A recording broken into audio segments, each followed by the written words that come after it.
Hi, everyone. I'm Scott Branley. And I'm Alicia Coakley. Every member of the church has a story to share, one that can instill faith, invite growth, and inspire others. On today's episode, we're going to hear how a Catholic priest in training and a powerful answer to prayer led one man to seek truth and follow the promptings of the Spirit. Welcome to Latter-day Lights.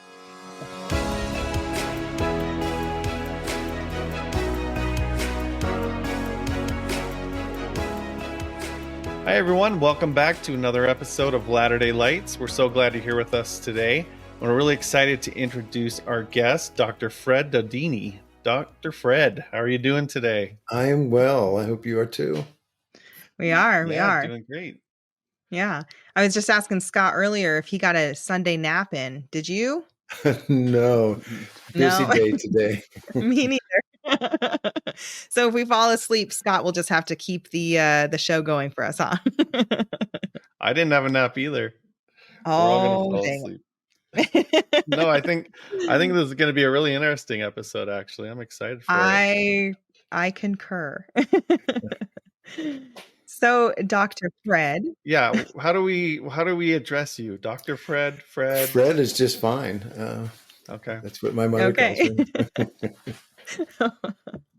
Well, cool. Well, Fred, why don't you tell everyone a little bit about yourself? Well, I grew up in Northern California, a little farming community called Gridley, and grew up in an active Catholic family, which is they're in the minority, as you may know, when it comes to Catholics. But served as an altar boy when I was a kid. I started parochial schools from 5th through 8th grade, and then my freshman year of high school, I entered the seminary system. So if you're going to be a Catholic priest and you start as a freshman in high school, it's a 12-year process. So 4 years of high school, 4 years of college, and 4 years of theology school. Wow. So that was the plan. Than it takes to be a doctor. Yeah. I mean, not everybody starts, freshman year of high school, but and it's less pay. Oh, absolutely. Wow, that is a commitment. I did not know that. Yeah. So my wife and I, we just celebrated our 50th anniversary last year. We have 10 children and 34 and counting grandchildren. So we are a fun group, especially for family reunions are quite the experience. So, okay. So I have to ask, because my parents are at the point now where they've got grandkids and great grandkids, and like their Christmas budget for each person gets smaller and smaller and smaller. And I told them, I said, just don't buy for the adults, like just buy for the little ones, like be like under 18, you get gifts, but over 18, you don't. So how do you guys do it with 34 grandbabies? Yeah, we have a wheel. So each of our 10 kids, each year we turn the wheel, right? So there's names on the outside, names on the inside. And so it lines up. One sibling buys for another sibling's family. But my wife insists on us getting something for each of the 10 families. So it's not elaborate, wow. But and she's doing things for the grandkids all the time. So. Oh, wow. Oh my gosh. That's cool. So it's like the wheel of Christmas. Yes. Yeah, that's what it is. So we try to keep it within the budget. But oh, wow. That is so cool. Oh my goodness. Well, that's awesome. So we know that you're a doctor of what? Yeah. Well, I got a master's degree in clinical social work from BYU, and then a PhD at Purdue University in marriage and family therapy. So I have a private practice where I work with couples and families and people with anxiety and depression and all sorts of challenges in their lives. So, and being 50 really years busy. Married. Yeah. Oh, lots of experience there. Yeah, as soon as I tell people that, their mouth falls open, and that's instant credibility when it comes to talking about marriage and parenting issues. Oh, for sure. That is awesome. Well, wonderful. Super cool. Yeah. Well, Fred, we're definitely interested in hearing how you got from, altar boy to super Mormon grandpa. Yeah. So why don't you go ahead and share your story with us? When I was in 6th grade, it was a Catholic school in Marysville, California. Each year there would be a priest from the diocese, which is kind of like a stake in the Catholic Church. they would go to all of the Catholic schools in the area and talk to the 6th, 7th, and 8th grade boys about the possibility of, considering a vocation as a priest. And I was just really struck with the conversation because, I was a mischievous kid, to say the least. But there was a serious side to me, too. And I remember thinking that day, it sounded like a great idea. They showed slides of every, it's an all boys school. So there, all kinds of sports stuff and fun kinds of things. But I just really felt that if I wanted my life to matter, I should just let God decide how to use it. And becoming a priest was the natural choice to let God direct my life. So, in fact, I remember going home that day and just announcing around the dinner table that I'd made my decision. I was going to be a priest. When you're 11 years old, you're going to be a baseball player one week and an astronaut the next. So nobody took much interest in it. But I kept the brochure they gave me. I put it in my desk in my bedroom, and beginning of 8th grade, I pulled it out and filled out the little form to request information and mailed it off. I don't even remember if I told my parents that I'd done that. So yeah, my mind was pretty well made up at that point. And I spent the first 3 years of high school in the seminary, the minor seminary system. And my senior year, Father Bruce was the dean of the school. And like I said, I was a bit of a mischievous kid. I kind of led the way in the pillow fights and the kitchen raids and that sort of stuff. So I got myself into a pretty good amount of trouble. And so it was a very conservative place, you can imagine. And Father Bruce didn't think I was priesthood material at that time. So they suggested I spend my senior year of, somewhere else. So I went back to public school, my hometown, and that was not a good year. And so, I really did plan to become a priest. So I went on to the college section, my freshman year of college. And that's when I really began to feel like I did not feel like I had that confirmation from the Spirit that I'd felt I had before. And the more I thought about it and prayed about it, the more convinced I was that and I was learning more and more about Catholic doctrine and the history of the church. And there were obvious, some glaring problems there. So how does that, what's the schedule? Like, how much studying do you do? Well, in addition, normal school curriculum stuff, there's religion classes, and we were involved in communities teaching what they called CCD classes. There were religion classes, to kids in various parishes and stuff. And it was just the mindset that, you've made this commitment, so you need to live your life prepared for that. So you can imagine we were dating during summer vacations was strongly discouraged if you were going to be a priest. Right. So yeah, that was interesting when I went back to public school, and not very great social skills around girls at that time. But yeah, it was just, we went to mass every day. And we had, time for meditation and prayer and reading the scriptures and stuff was part of the curriculum and our daily routines. So it was just that we were trying to live our lives in a way that would prepare us for that responsibility. Gotcha. And then so that freshman year of college, I just really felt strongly that this was not what God had intended for me. And so I went home, really didn't feel any direction in my life at that point, because what I had, dreamed about doing since I was 11 years old, here I am 18, and it just, I didn't have anything else. I didn't have plan B.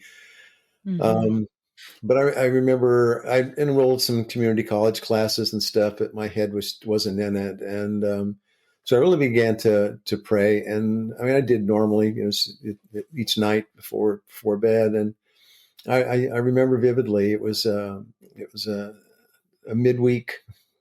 weekday night in mid-January 1970. I'd just been out of the seminary for a few weeks, and I just knelt by my bed and I prayed, and I asked Heavenly Father, and I said, this is exactly what I said. I said, Father in heaven, if there is truth to be found on the earth, please lead me to it. I got an immediate, unmistakable, undeniable response. And the Spirit made it very clear to me that my prayer had been heard and would be answered. and a specific time frame when that would happen. It would happen in 2 years, Wow. which I wasn't happy about because, I'm ready now. Give me the answer. What am I going to do for the next 2 years? Right. Twiddle my thumbs waiting for something. And, the old saying Yep. is that God can't steer a parked car. So I figured, okay, if the Catholic Church wasn't the answer, and I didn't know which direction I was supposed to go, I had friends that went, attended different churches and stuff, and I'd actually attended some LDS services with a couple friends in high school who were LDS. And it was a time of kind of upheaval in my life. I was in a band. We made the trip to Hollywood to try and get a recording deal and stuff like that, and that didn't go well. And came back from that and decided I was ready to go back to college, and started back at the community college. And that was the fall of 1971. Mm-hmm. And there were some really good kids in the chorus class that I was enrolled in, and we got to be good friends. And we used to spend our lunch hours just talking about religion and philosophy and things like that. And there was a girl, Patty Stott, that was in our little group, and and she was LDS, and it was just a very open kind of conversation. And I think gradually, the more time I spent with her, the more I think the Spirit began to work on me, and I just felt strongly drawn to learning more about the LDS Church. So I went to a friend of mine, one of the guys I had been in a band with. He was LDS, but he wasn't active in the church, and asked if I could borrow a Book of Mormon from him if he had one. And he said he didn't have one, but he knew his grandmother would.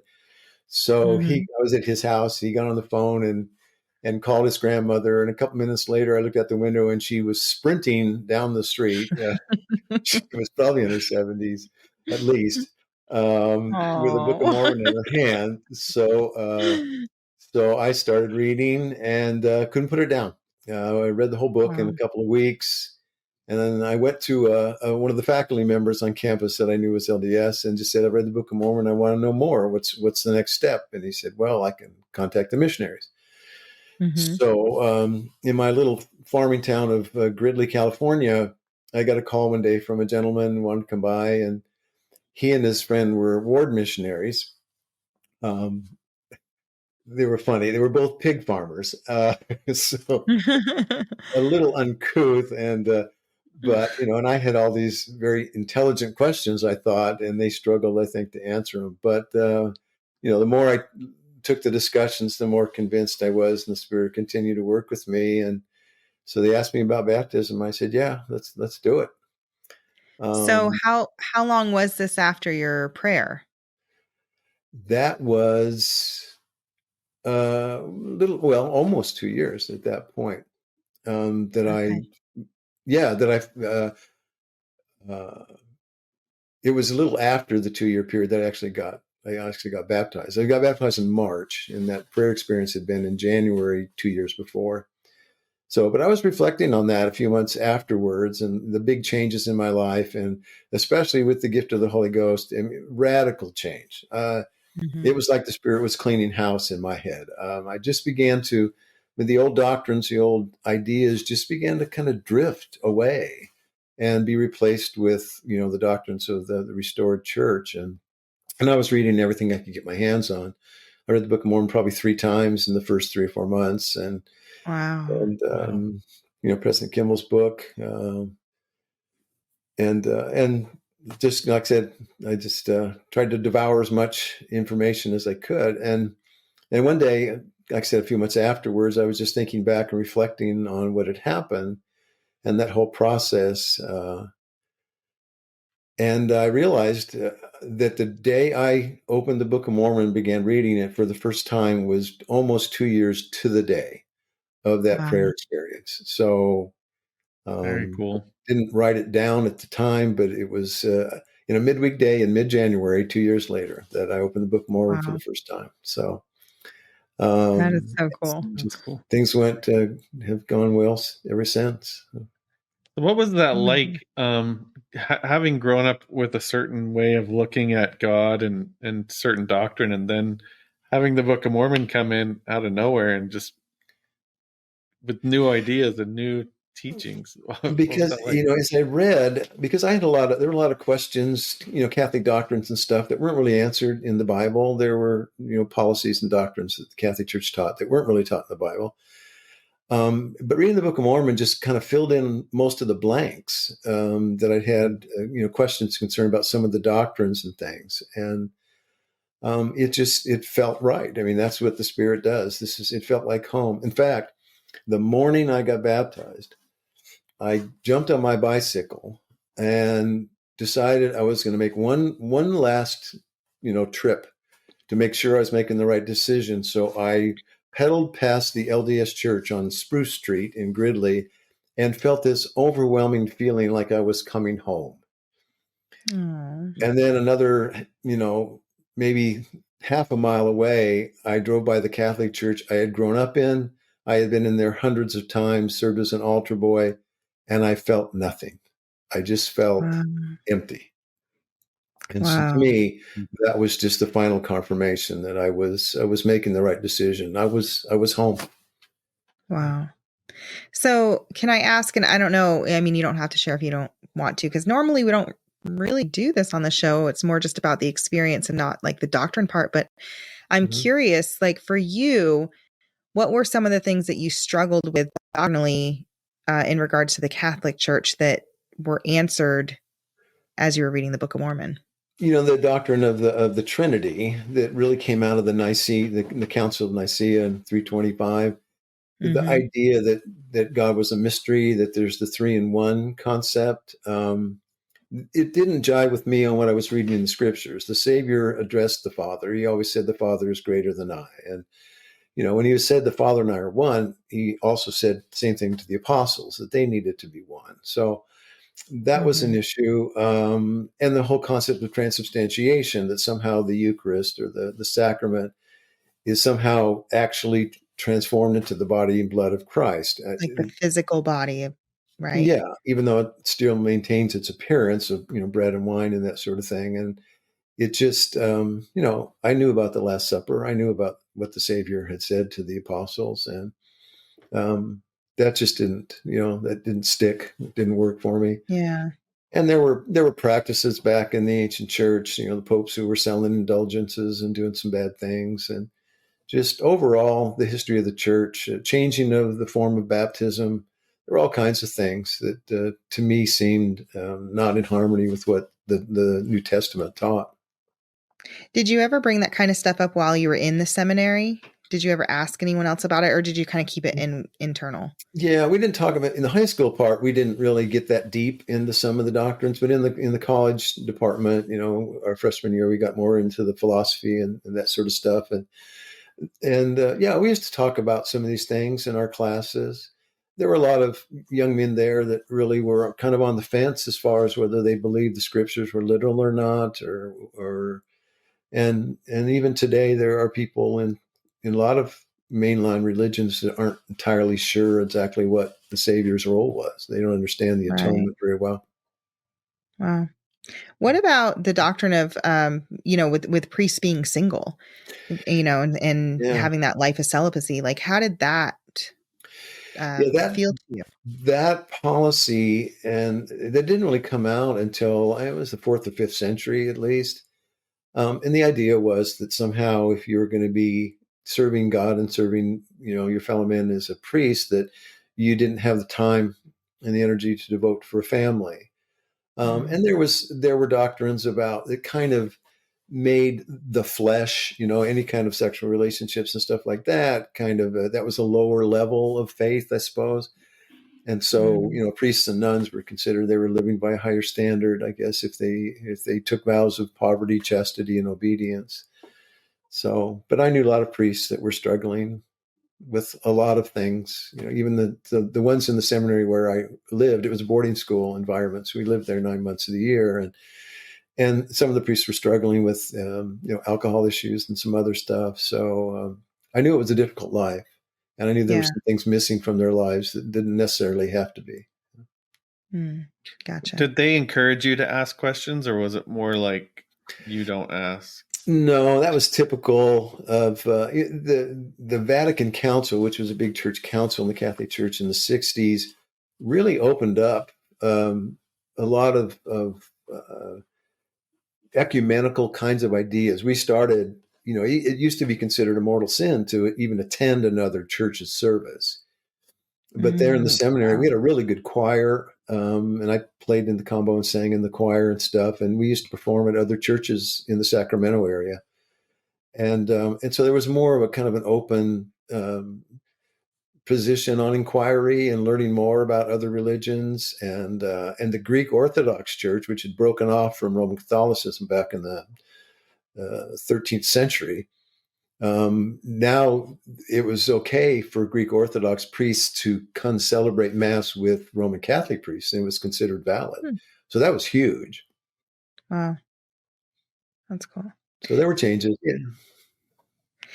And I don't know, again, like, this is not normally where we go with this show, but I am really intrigued with like knowing a little bit more about this. Cause one of the things that I didn't even know about the Council of Nicaea until, and maybe I'm saying that wrong. Is it Nicaea? Nicaea with a high I. Okay. So I didn't even know about them until probably 10 or 15 years ago, something like that, Yeah. And then when I heard the story of how that all came out and what their purpose was, I was just like, holy cow, like how come everybody doesn't know about this? Like, how come this isn't common knowledge? It's a really important event. Constantine, who was a newly minted Christian at that time. And so the Roman Empire, allowed Christianity. It became the state religion. But there was a big conflict between the eastern part of the church, based in Constantinople, which was separate from the Roman Church, the Western Church. The Roman Church had more people, the Pope was there and all that. And so Constantine's the one who called that council. And one of the biggest issues that they addressed was the Trinity. There was an Eastern Orthodox scholar by the name of Arius who was teaching that the Father and the Son are not of the same substance, that they are separate individuals. Yes. That didn't go over well with the Western part of the church, who had more political clout. So they won out in that council, and Arius's, writings were destroyed, and he was branded a heretic. And so that's really that 3-in-1 mystical kind of concept was really canonized, was at the Council of Nicaea, and it's still part of Protestant and evangelical Christianity to this day. Yeah, all mainstream Christianity, right? Like, I don't really know of any other faiths who believe in the Godhead. Despite the fact that I found it interesting that the word Godhead is found multiple times throughout the scriptures, but the word Trinity is never once found in there. Is that correct?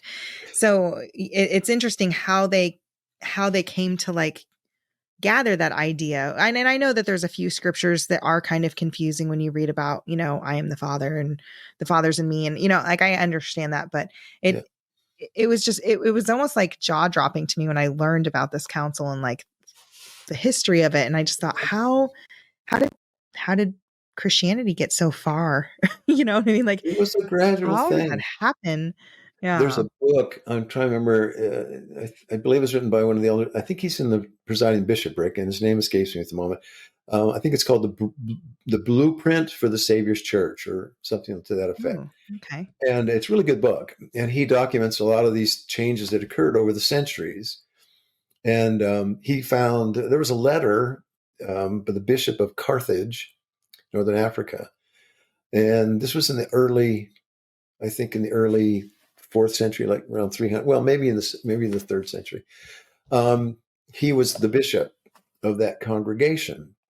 And there was a letter that was found from someone who was part of the congregation saying, we really need to rethink this baptism thing, because there are a lot of older people who want to get baptized. I mean, we can't dump in water; they could get sick, and blah blah blah. And we should come up with an alternative. And this was I can't remember his name again, but he was a well-known scholar, in that time in Christianity. And his response was, "I don't have a problem with that, but you're going to have to convince, the people back in Rome that that's okay." Well, within a century, that's exactly what happened. And that was when the mode of baptism, they allowed sprinkling. Wow.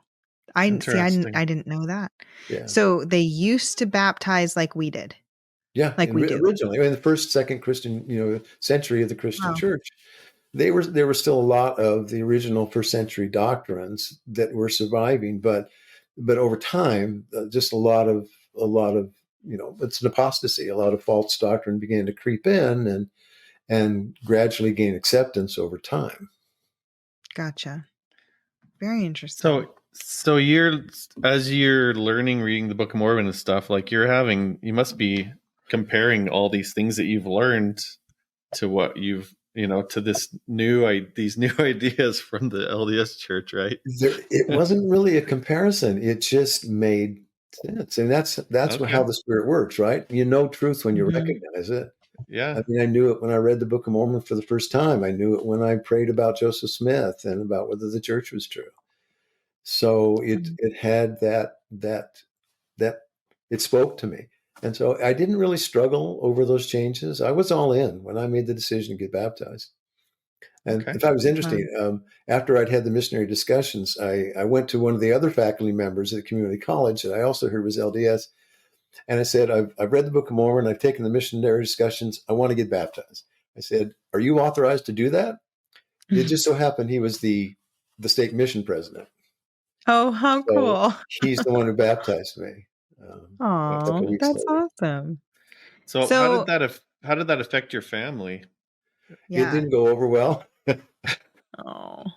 In fact, my parents asked me to move out soon after that. My parents are great people, just good human beings. The Catholic Church goes back in our two sides of the families back 500, 600, 700 years. I mean, literally, I've traced our genealogy back to, and interesting, back in the 1600s in this little village in Switzerland where my father's family came from. We've traced it back to a Catholic priest who had some children with a young woman he was in a relationship with in that community. They couldn't be married, but it was not uncommon for priests to have relationships.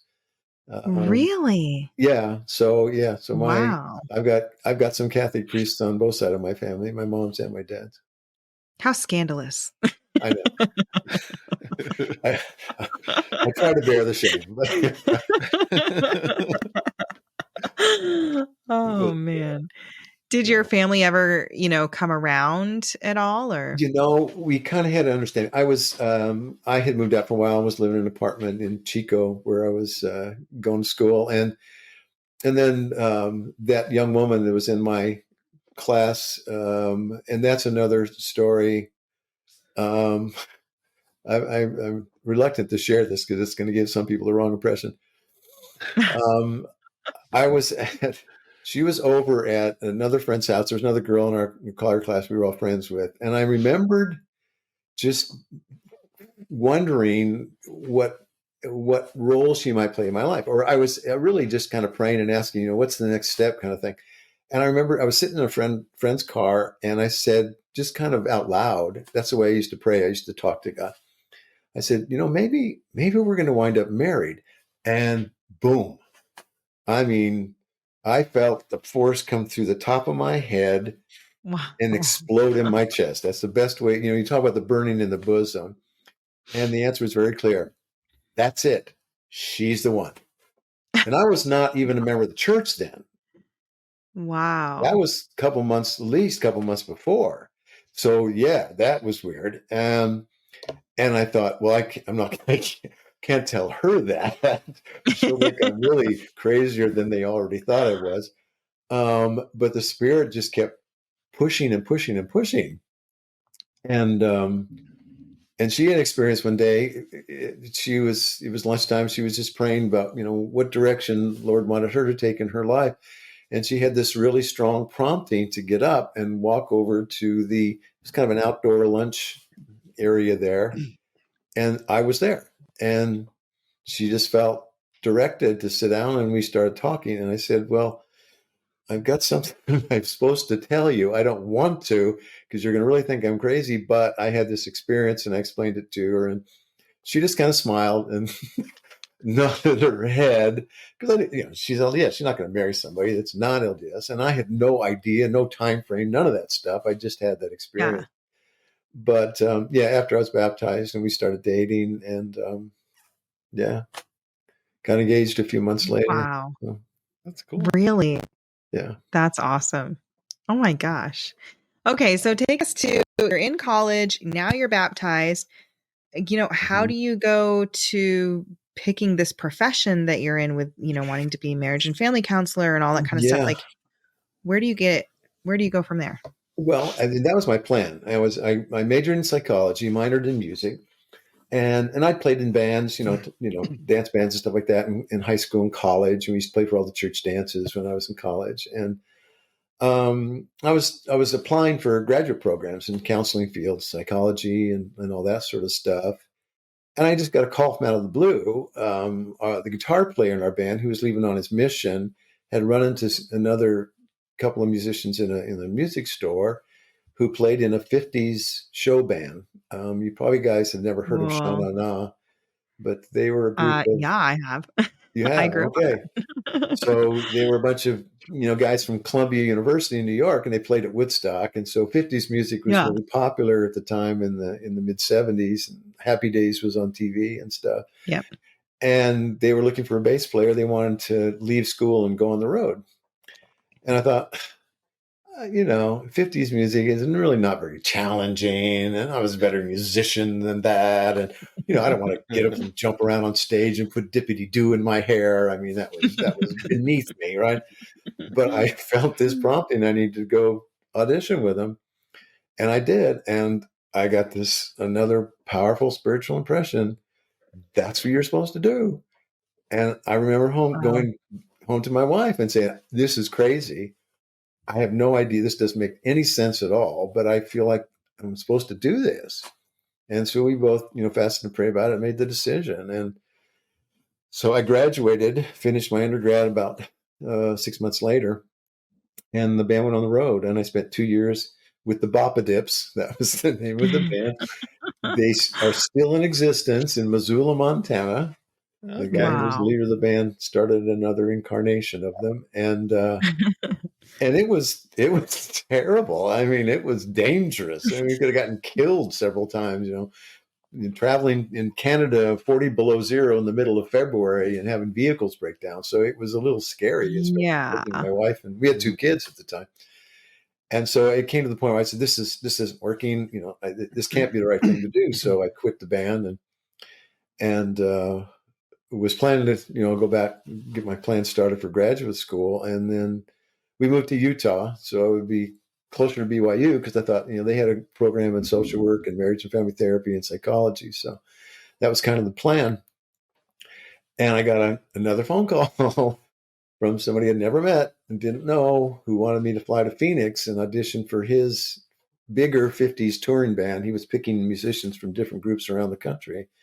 And he'd heard about the Boppa Dips because we played one club in Boise that we were real popular at, and his band wound up in the same club.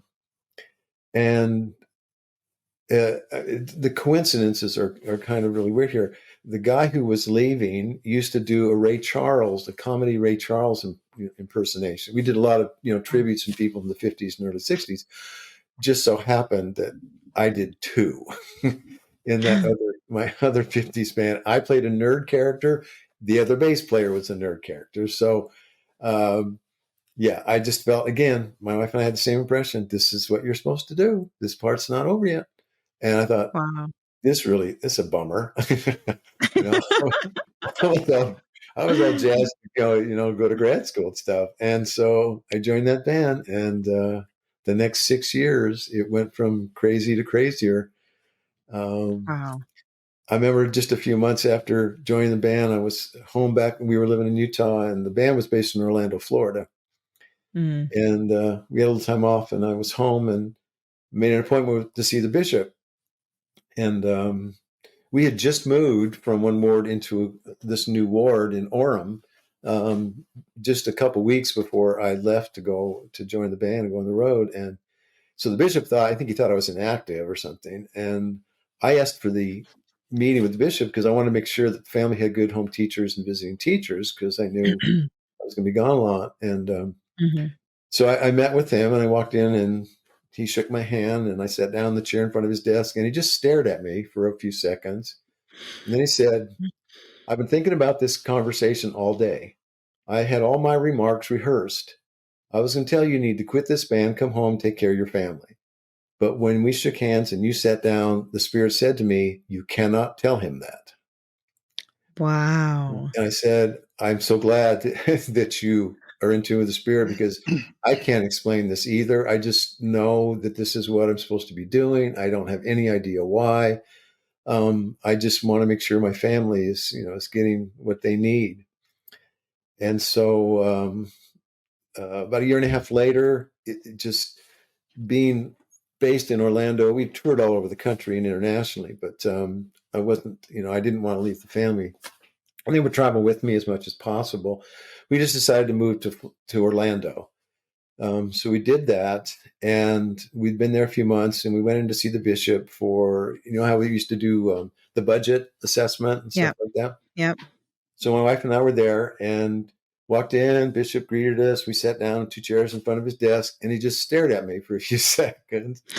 And then he said, I've been thinking about this conversation all day. I had all my remarks rehearsed. I was going to tell you need to quit this band and come home and take care of your family. But when you walked in and you shook hands and we sat down, the Spirit said to me, you cannot tell him that. It was virtually word for word what had happened 2 years before. Man. And my wife and I just looked at each other and started laughing. I said, you're not the first bishop to have that experience. And he'd been inactive at one time. The club I was based in was a 50s themed club, but it used to be, well, let's just say not a very savory place that the bishop used to hang out in. So he knew, the reputation, and the guy who owned the club, that's another story. He was involved with the mafia, and bad things happened, and it's crazy stuff. When my wife and I tell people, they can't imagine that part of my life is just so bizarre. But so yeah, again, and I explained to the bishop, I said, I don't understand, and I've been praying and praying and praying to just get some clearer guidance here. Why am I supposed to be in this situation? It's not safe. I'm in a really bad environment a lot. It's not good for the family. It's dangerous, but I never really got a really clear answer of what it was.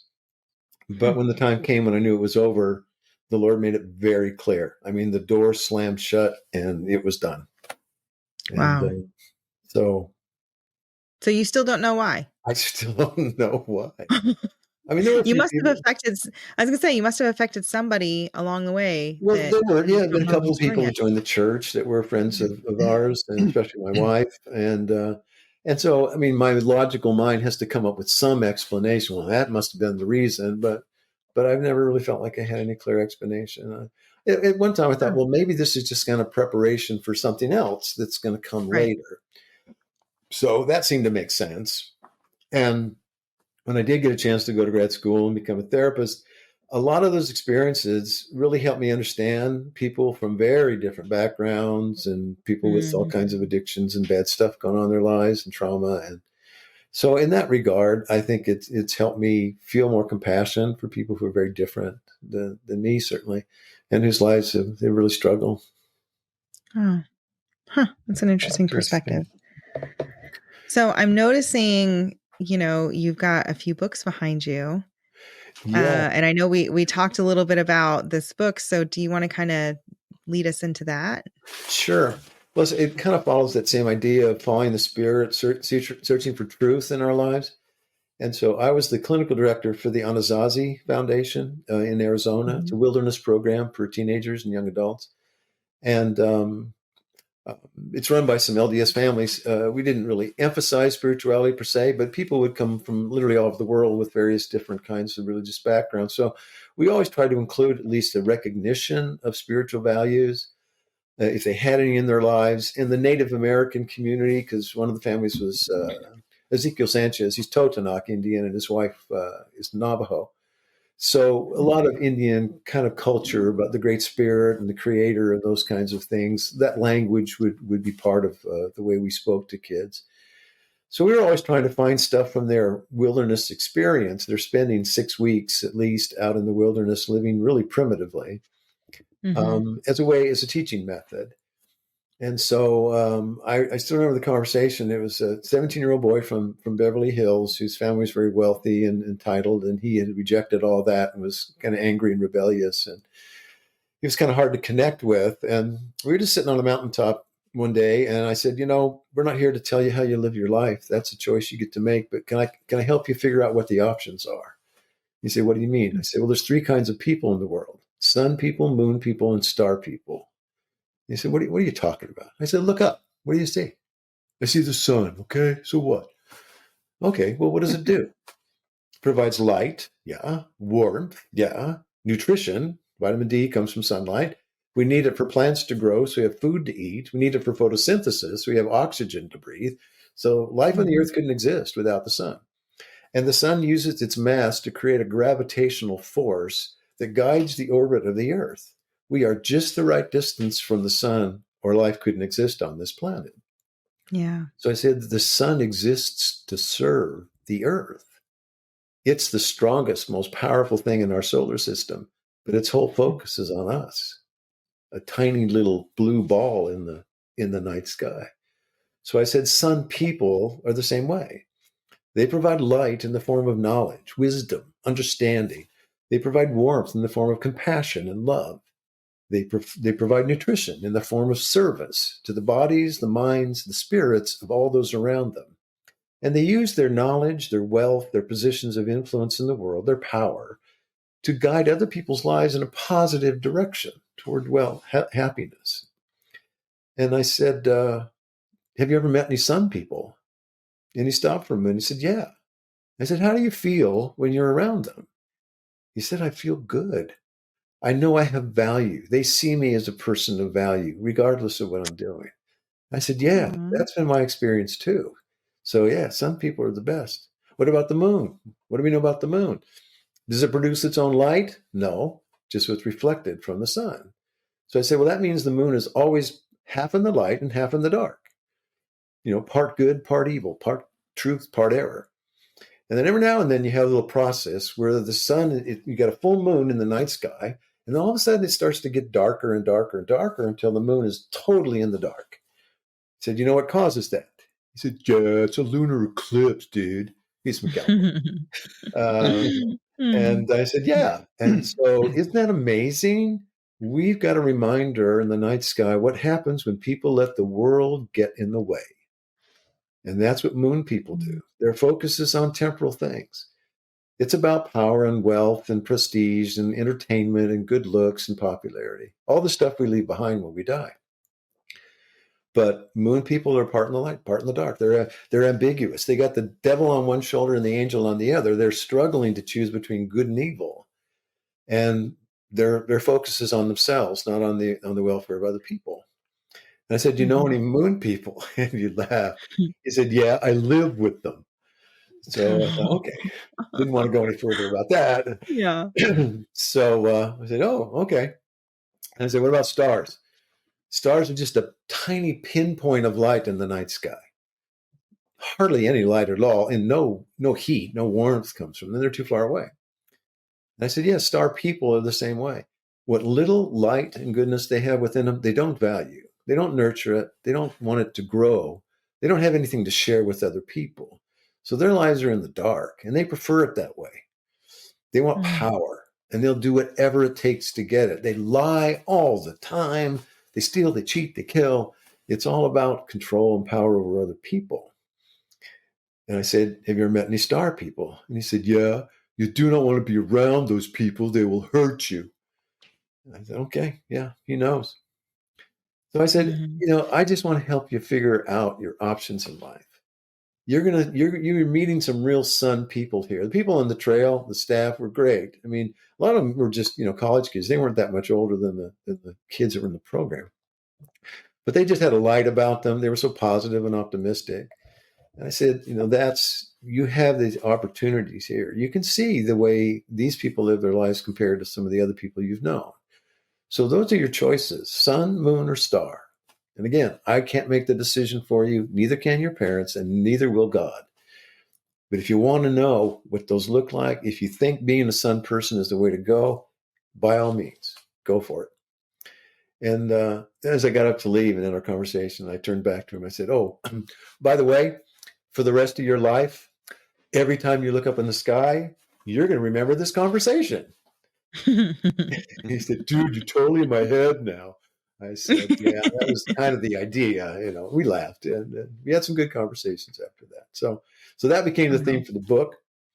I just write about what it looks like to be a sun, moon, or star person. A lot of it's from the Doctrine and Covenants, section 76, and 1 Corinthians chapter 15. So people of faith certainly can relate to it. And I just use those metaphors to talk about our choices as individuals, as spouses, as parents, and then as citizens in the broader community. Wow. That's really cool. I love that. So, okay. So where are we now? Where are we now? We're Carmel, Indiana. We came back out here. Our kids are spread literally from coast to coast. We have a daughter in the Portland, Oregon area. We have a son in Arlington, Virginia, and various places in between. So when we downsized from our family home in Arizona, and I'd left the Anasazi Foundation, it was in private practice, and we just decided to come back this direction. We were a little bit closer to a few more of our kids on the eastern half of the U.S. than on the western. So, and we've enjoyed it here. And my wife's a massage therapist. She continues to do some work and works a lot with people that have had trauma and stuff like that too. So we work together with a lot of our clients. That's really neat. Oh, I love that. And what does that look like? Like, what does your day-to-day look like in your field? Boy, I see clients individually and couples and families. I get a chance to use the sun, moon, star metaphor quite a lot. Because a lot of times people are in bad situations because they made, misguided choices or they've been involved with other people who are, doing the same kind of bad stuff. And so I think it's just a simple metaphor that resonates with everybody. You don't have to have any particularly religious background. If you do, you can relate to it at a deeper level. But even then, it serves as a simple metaphor to people. You want a better life? Okay, this is what it looks like. And I can help you if you want, but you got to make that decision. It's like the old joke. How many psychologists does it take to change a light bulb? Just one, but the light bulb has to want to change. Oh. So that's the challenge for therapists, is finding people who want to change. Unfortunately, they're not in the majority. So. Oh, wow. Man, you have just like a very full life. I really have loved hearing about it. I'm sure you have a million other stories too. Oh yeah. Yeah. But and my wife and I, we laugh about some of this stuff. It's we have had very diverse set of experiences in life, but it's all good. We've grown, I think, so much and appreciate so much because of a lot of the diversity and some of the adversity that we've had to deal with. And our kids have done really well. They're all active in the church, all married in the temple. So we just feel that awesome. Maybe that was the Lord's awesome resume. For a marriage and family LDS counselor, check. Your phone's going to be ringing after this episode. Oh. Yeah, I enjoy what I do, and it's even more satisfying when I can actually help people who are ready to make some changes in their life. So, wow. But, and I think those challenges, our older kids, 5 of the kids were born during those traveling years, and then the next 5 were not, and so they can't relate to any of the experiences their older siblings talk about. But yeah. But they've really been there for each other through some really difficult challenges that some of them have faced, and we feel so blessed. And that's one of the things I kept thinking, maybe because I made that sacrifice for whatever purpose the Lord had in mind, I think He has blessed our family tremendously. And I tell our kids that. I said, the fact that we did make some sacrifices, there was a reason for it, and the Lord is going to remember that. And we've been blessed in a lot of ways. So just a little off topic, but if you had to give advice to someone who wants what you have, who wants the 50 years under their belt with marriage, happy marriage. Yes, very happy marriage. Anyone can be married for 50 years. Just That's that's a little harder. no, we great relationship. Yeah. It all goes back to the basics. It's about faith. I think it's about seeking for truth. And that was what led me on this whole thing in the first place, was a simple prayer to my Heavenly Father. I just wanted to find the truth. And the promise came that I would, and I did. And that really is what it all goes back to. If we have, Moroni talks about it in Moroni 10, if you have the desire to know the truth, and the willingness and the intention to act on it when you receive it, the Lord's going to bless you. He's going to open up all of this knowledge. But you have to want to. You have to ask. ASK, right? Ask, seek, knock. And if you have that desire, there's no reason not to believe that the answers will come, and they certainly will. That's been my experience. Wow. Awesome. Well, do you want to have any last comments? Or any last thoughts before we wrap things up? I was thinking of something funny one of my clients said recently. We were talking. He's a nurse, and he's had some real challenges in his life. And I say, how are you coping with all this stuff? And he says, I just tell my friends, I'm just waiting for the rapture. Just waiting for the rapture. And which Me too. We all are. Yeah. And it may come sooner than we some of us expect it. But for him, it's not just a joke. It's the way he copes. He's a man of faith. He's dealt with a lot of challenges in his life.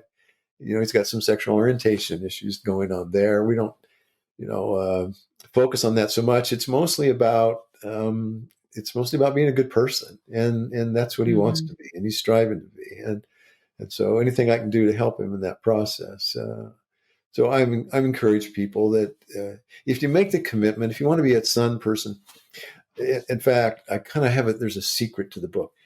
When I talk about the sun, the moon, and the stars, I always spell it the same way, S-U-N, right? There's one place in the book where I spell it differently. And I did that on purpose. So if people of faith are reading the book, they're going to see that and they're going to wonder, oh, this just isn't about the S-U-N. It's about the S-O-N. And I've told people who've read the book, I say, read it again. But this time, keep a pencil handy. And every time you come across the word S-U-N, just put a line through it and write S-O-N above it. And you'll discover you're reading an entirely different book. And that's awesome. I did it myself. And there's so many references, that comparisons of the sun in the sky and to God and the Savior. It just, to me, that's ultimately the direction people's lives need to go in, and toward the Savior. That's where ultimate happiness is. That's where we find truth. And that's where we find the solutions to our problems as individuals, as spouses, as parents, and as citizens in the community. If we would just turn to the Savior, turn to the source of truth, everything would be so much better. So your book is called Shine Brighter. Shine Brighter. And where do we find it? Can we find it on Amazon, or is there? Yeah, I think all the online, Barnes and Noble, Amazon. There's a couple other ones. I think most of them have. So widespread. Yeah. Okay, awesome. And we're just finishing up the audio book here, because a lot of people prefer audiobooks. So, Scott and I are big audio people. Yeah, all my kids, I can't get my kids to read my book, but they'll listen to it. So that's another reason to do. I've done some research on that, and it's about 1/3 read the physical book, 1/3 read the digital version, and 1/3 listen to the audiobook. Yeah. You kind of have to do all three if you want to get the full exposure. Everybody. Yeah. But it's been fun. I've been doing the narration myself, and I'm learning a lot about that whole process. So it's a lot of work. It's a lot of work. Yeah. I've been practicing myself for when mine, comes out, and I'm like, I think I'm gonna have to hire someone, because I thought about that, but I thought, nobody knows the material as well as I do, and I have, I have stage experience. I played a nerd character in the bands I was in. So I did all the comedy, as well as playing bass guitar and with one hand while I'm reading the comic book with the other. I just all kinds of fun stuff. So I think I think I'm getting up to speed on the narration gig. So there you go. I love it. So. Awesome. Well, it's so great to meet you guys. I'm excited for the work you're doing. Thank because you're bringing, I think, a great message to other people out there, and we all need that. We're living in very challenging days, and so many of my clients, even the LDS ones, are really struggling because of just situations we're all dealing with. And I think when we hear stories of hope and faith, it gives us something tangible to hold on to, so we can get through some difficult times. Yeah. And we didn't pay you to say that.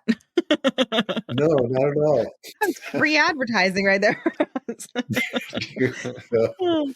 But it really is true, Fred. I think that the closer we get to the second coming, the more we need to have in our arsenal. And I feel like we've said it before on the show. The scriptures are just a set of stories and experiences of people's lives. That's all it is. It's just a accumulation of that. And if we're supposed to liken the scriptures to our lives, then we too are supposed to share our stories. And so I really appreciate you coming on here and sharing some of your stories with us today. This has been such a great show. I always feel like the telltale signs for Alicia whenever I feel like I have a really good show is either one, I cry a lot, or two, I smile so much that my cheeks hurt, and my cheeks are hurting really bad. And I'm really thankful that I didn't cry my mascara off this time. So I tell you, I try to bring as much humor into my sessions with people because laughter is a very healing experience. And I've always felt that. So I try to keep it light and engaging. So I agree. Yeah, I feel like we're kindred spirits, Fred. So we're both trying to share light. Yeah. And I love your analogy of the sun, because the world needs it. And however we can deliver it, that's, God's going to be happy. So absolutely. And I think there are a lot of ways, because there's a lot of people out there that, they're not attracted to traditional religion because the institution has problems for some of them if they've grown up in bad environments. And I see that a lot. But you can still get into people's hearts and their heads by stories, and they can relate. Other people's experiences are similar to theirs. And I think it's one of the great missionary tools we have, is that ability just to connect with each other's lives and experiences and find the humor in it all too. Yeah, definitely. Yeah, I agree. Wow. Well, Fred, it has been awesome having you on here today. We really, really appreciate you and your stories and the light that you're bringing to the world too. If you, our listeners here, if you guys would do our little 5-second missionary work, your 5-second missionary work, and hit that share button, get Fred's story out. I think that would be awesome. Definitely leave us a comment. Let us know what you thought about it. Let us know when you guys go order his book too. I think that would be really, really cool just to see who picked it up, who's, or who's waiting for the Audible to come out. Right. And the people at Audible Book and Amazon keep telling me you need more comments or reviews or stuff like that. So I encourage people. There you go. See, so it would all help. It would help get more light out to the world. Yeah. So. It's just getting the message out there. That's what it's all about. That's very true. Very true. Yeah. Awesome. And if you have any stories that you'd like to share, go to latterdaylights.com and send it in. Let's have you on the show. And if you want to hear more stories like Dr. Fred's, subscribe to our channel so you can get alerted when we have another show. Absolutely. So with that, thanks again, Fred, for being on the show. And thank you, everyone, for being here. And we'll talk to you next week when we have another show. Take care. Bye-bye.